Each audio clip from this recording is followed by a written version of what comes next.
Insecure people will attempt to humble you when you show high levels of confidence. People who do not have confidence will see you out doing your thing, and they will somehow try to bring you down to size. And what that is it has nothing to do with you. And if someone attempts to do this to you, I need you to remove yourself from those people. I know I have always been outspoken and outgoing, and I have had many people just say rude comments about things that they knew was a joke, or, well, how is that, Carolyn? How does that even work? You know what I mean? And I've had that when people see that I'm not being what I'm supposed to be. I'm not acting what they feel me being comfortable as. Like, I've told this story a million times. When I worked in North Carolina, I was only like 31. I was plus size, and I was unapologetic about it. I wore beautiful clothes. I wore awesome hair. I looked amazing. Many people thought I looked like a runway model from somewhere. And because I was very much embracing who I was, living my truth, opposed to just wearing clothes, hoping my body fit the clothes, opposed to my clothes fitting my body, people had a problem with that. And when I say people, I'm talking management. And being 30, now that I'm the same age as my managers, you knew that I was just a young girl. You knew that, and if you're management, you can see in someone's eyes if they have malice intent. You know the element that you're working with. And what did they choose to do? They chose to take the route of being bullies, insecure bullies. Let me explain something to you. What you are doing is not anything that someone else can't do.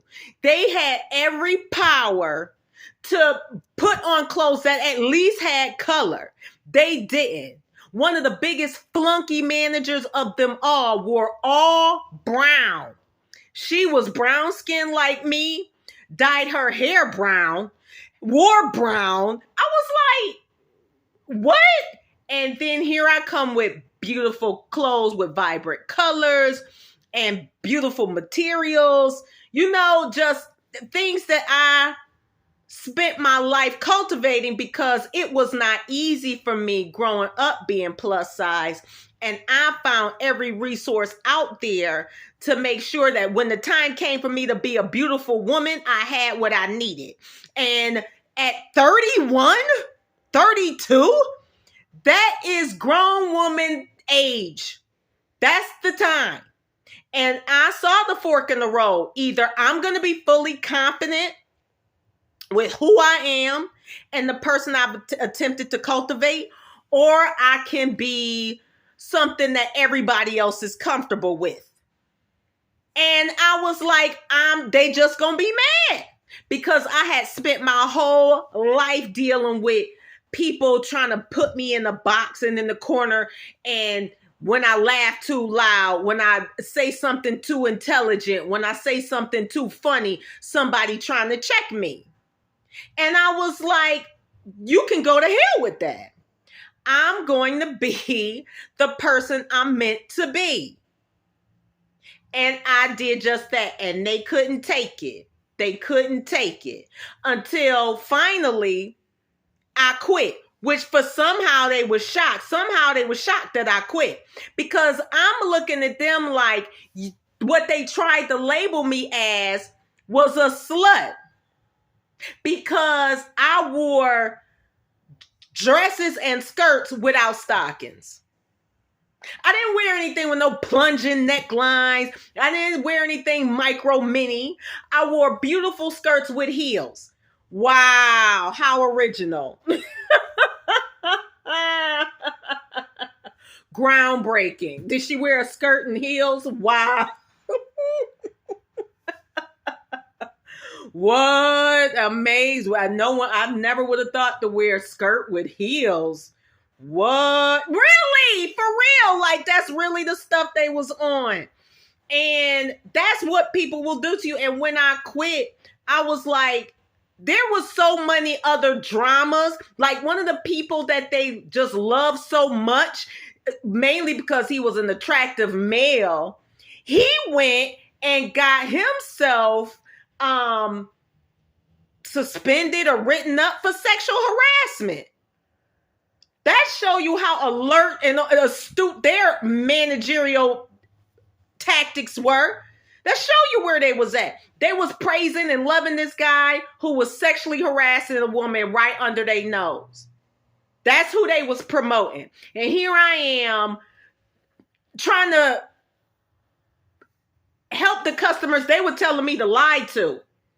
Oh, just tell them that we'll be out there. I'm not telling them nothing. I'm going back here. I'm going to talk to the engineers. I'm going to get a real answer. And I'm going to tell it to these people. I'm not lying. And that's when you talk about like our productivity time was like half the time that I spent trying to help people, because I spent more time trying to get it done correctly opposed to get it done quickly. And they had a problem with it.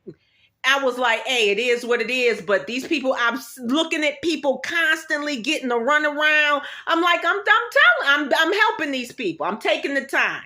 The buck stops here with me. Period. End of story. And what did they focus on? The beautiful design of the silk.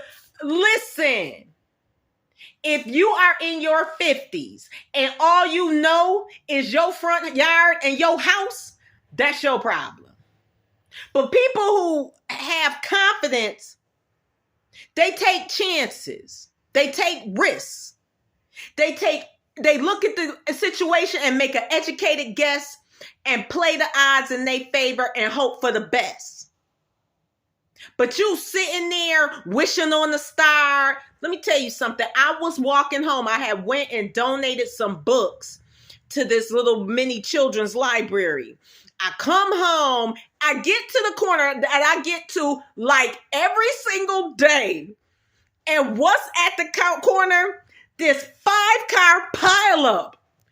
I'm fully equipped with fire trucks and EMTs. I was like, what's going on down? I was like, because I really couldn't make it out because the sun was in my eyes. And I was like, what's going on down there? And the lady who lived at the corner was like, that's a pileup. That somebody did some type of crazy U-turn and got all them cars piled up. I don't know if there was any fatalities, but things change like that.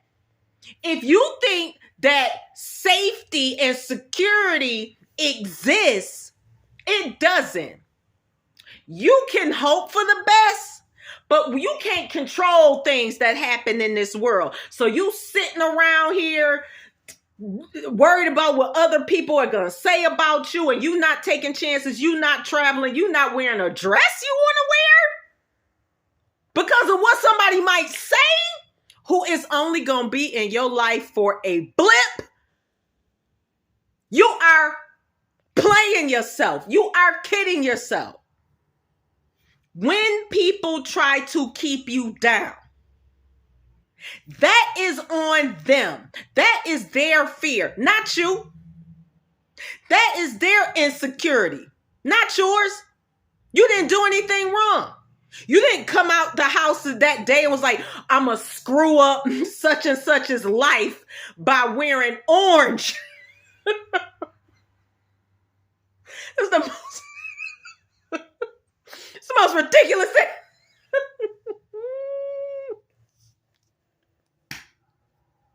That's the dumbest thing I ever seen in my life.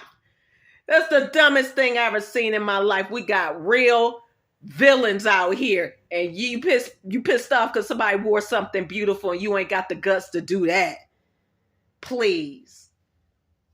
But I promise you, if you have someone in your life who is always somehow trying to make you feel small, especially if somehow the spotlight just somehow lands on you, Leave them. Drop them.